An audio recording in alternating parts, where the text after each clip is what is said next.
How's life? Today we have a lovely friend here with us, my friend Judy. And Judy has had anorexia. She's also had many adventures, and she's a very successful lady. And that's exactly why I invited her over, and she was so generous to say yes and to come and share her experience with us. Because many people who go through episodes of mental health problems are considered by society stigmatized. They consider that they're third-class citizens, they have problems, they're useless, they can't do anything of value. And if anybody can prove the opposite, it's Judy. Hi Judy, how are you? I'm fine, thank you. And you? Just hot? Fine. It's boiling hot in Madrid, isn't it? Steaming. Could you tell us a bit what it was like when you had anorexia and just about the experience? Because there are lots of people out there suffering from anorexia, and some don't think they'll ever recover, and others think that there's something dramatically wrong with them and that they are no good.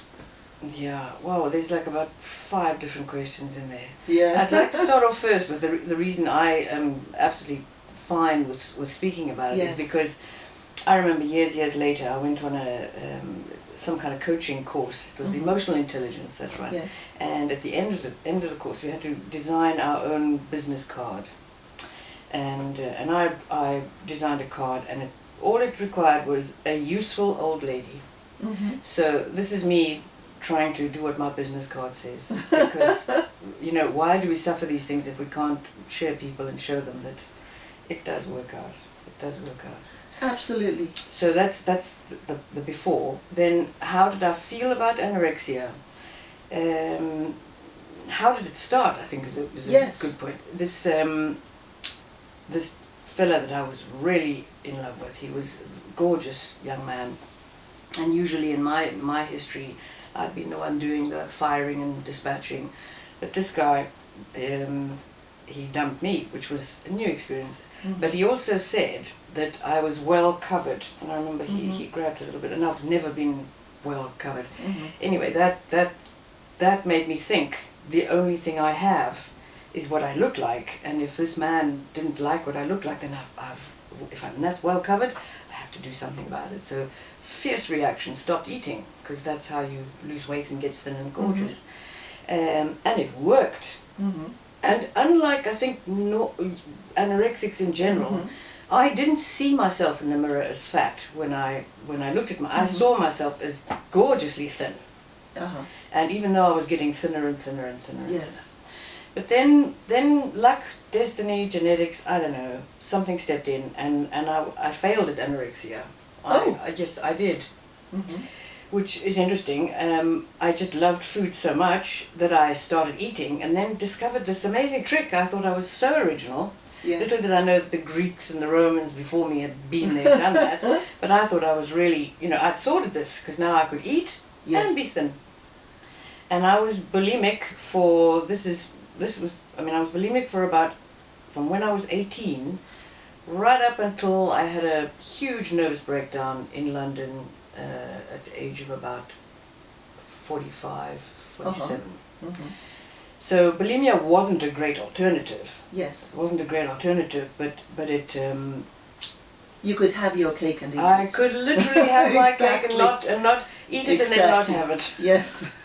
So we took that little thing just one step further. Have your Yes. cake and eat it and then not eat it. Yes. And it was amazing. I lived in sort of a normal life in between. But the stress of bulimia was huge. It was huge.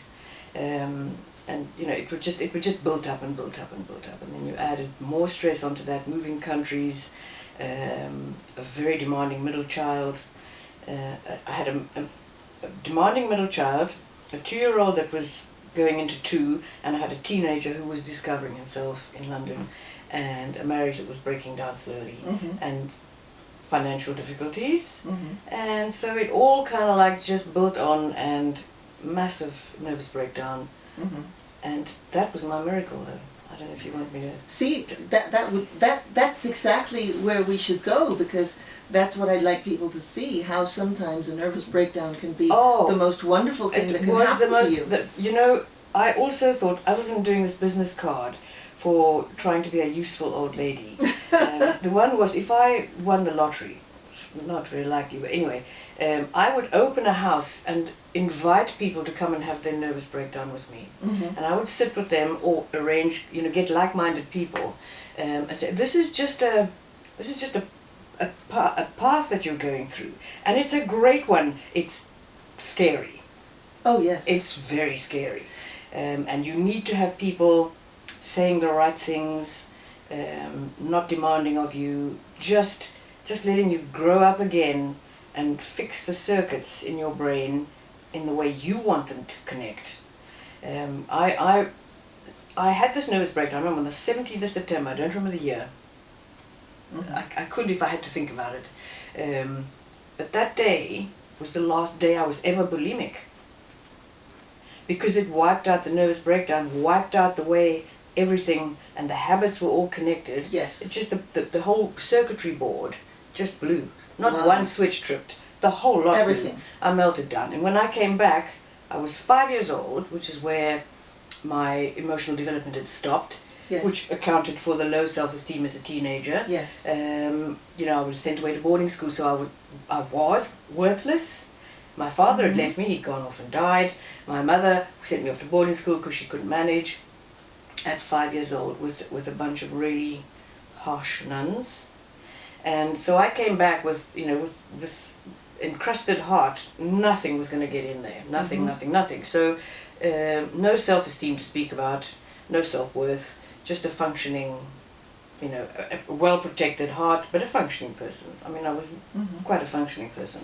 Not really thinking too much about anything. I like the way you talk about your heart, because at the same time you have been incredibly active. We both lived in South Africa. You're South African. I feel that way too sometimes, which is wonderful. And you went through the whole movement of anti-apartheid. Yes. And making that country become a country where everybody was accepted as an equal. And you can't be a crazy person and do that at the same time. There must have been a lot of functional stuff in you too. It's true. It is amazing because I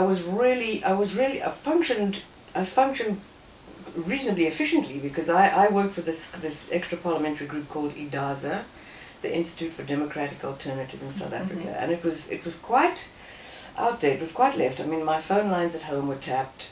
One of our staff members actually died. Was killed in a riot in one of the townships. And it was groundbreaking stuff. It was two parliamentarians that left the Nationalist Parliament because they figured they could actually do more for the country outside of the government than they were achieving inside the parliamentary system. And they were called Forks for Eyes and whatever. But that was a very interesting time in my life. And at that point, I had my 3 children. Did I have my 3 children? See, this is where these little gaps in the memory. Yes, I did. I was pregnant with my last one which was the reason I left. Yes. And then we left South Africa, Yes. which was at the same time that F.W. de Klerk announced the unbanning of the ANC and that Nelson Mandela would be freed. So you actually contributed to this. I'd like to think so. Yes. And the interesting thing is, when I was in the UK, travelling on a South African passport was quite serious because the ripple down effect hadn't worked out that South Africa is now okay, we can be friends with them. Yes. So South African passport holders can travel freely. Yes. So there were a lot of restrictions on South African passport holders. So I had to apply for a British passport so that I could travel.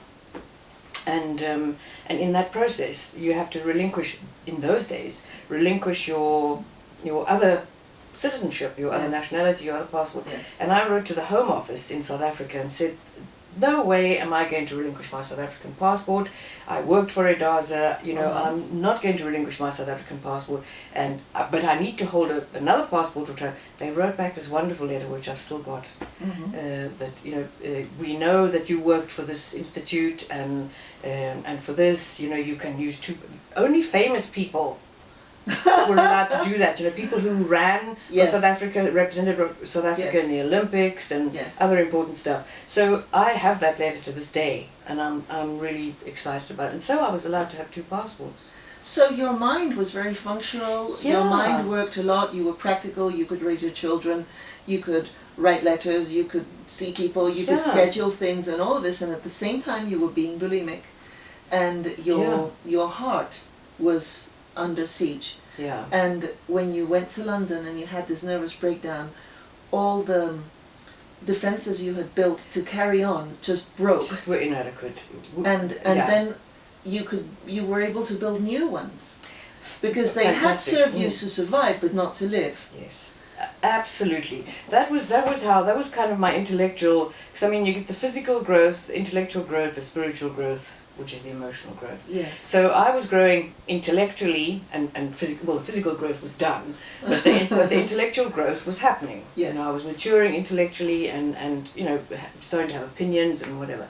But the emotional growth was five years old, absolutely 5 years old. So I'm surprised I got through 2 marriages before I worked that out. Oh my goodness. You know, so but yeah, so then that was when, as you say, the effort of keeping that all down, yes, just became overwhelming.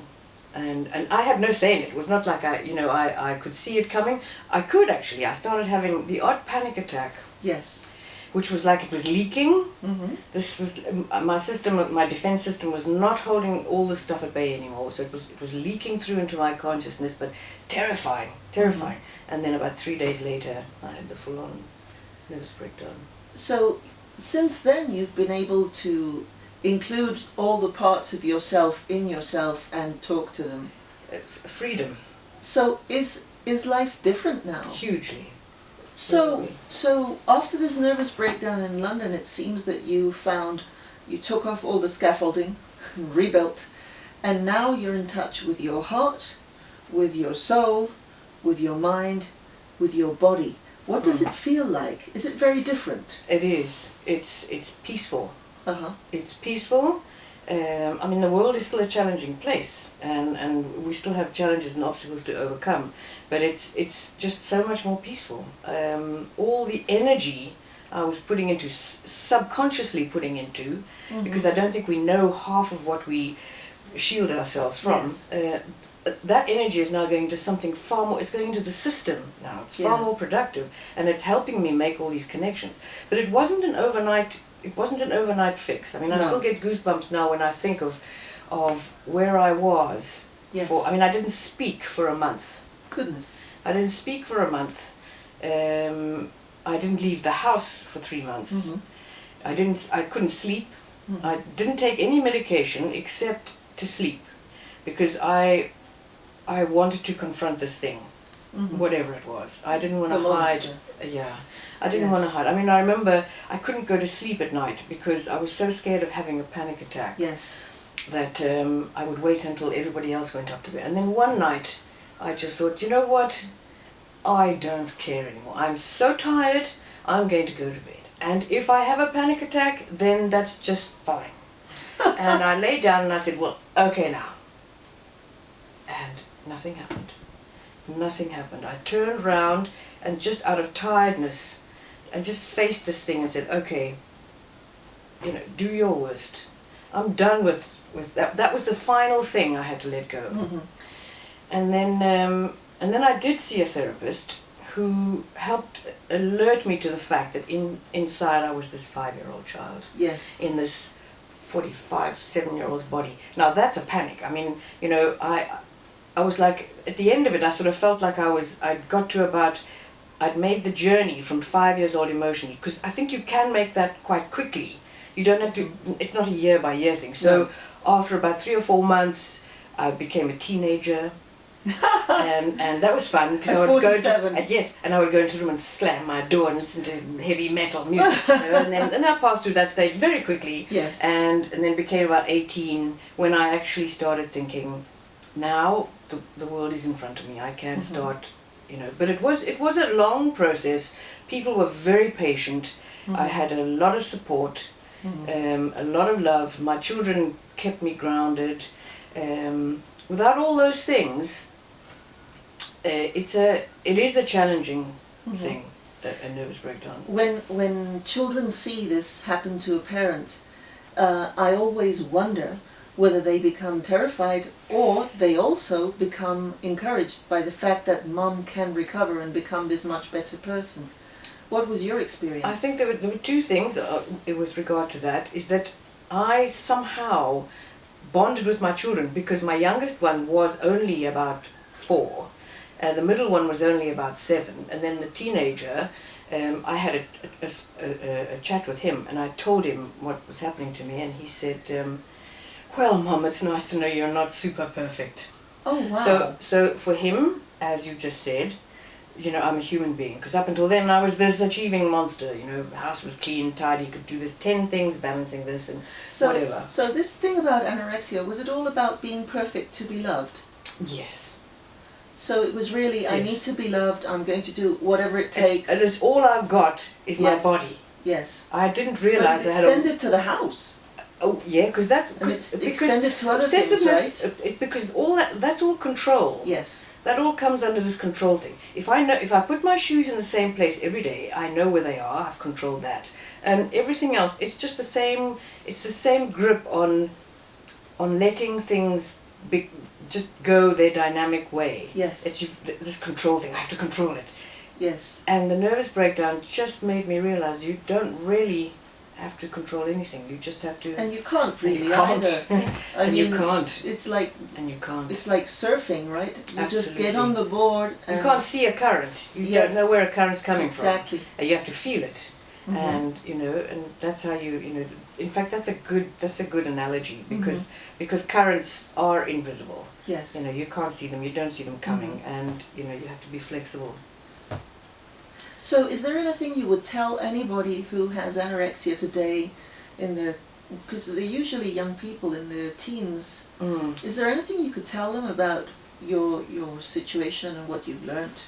And anything you would have wanted to hear from a helpful old lady when you were... Useful old ladies. Useful old ladies.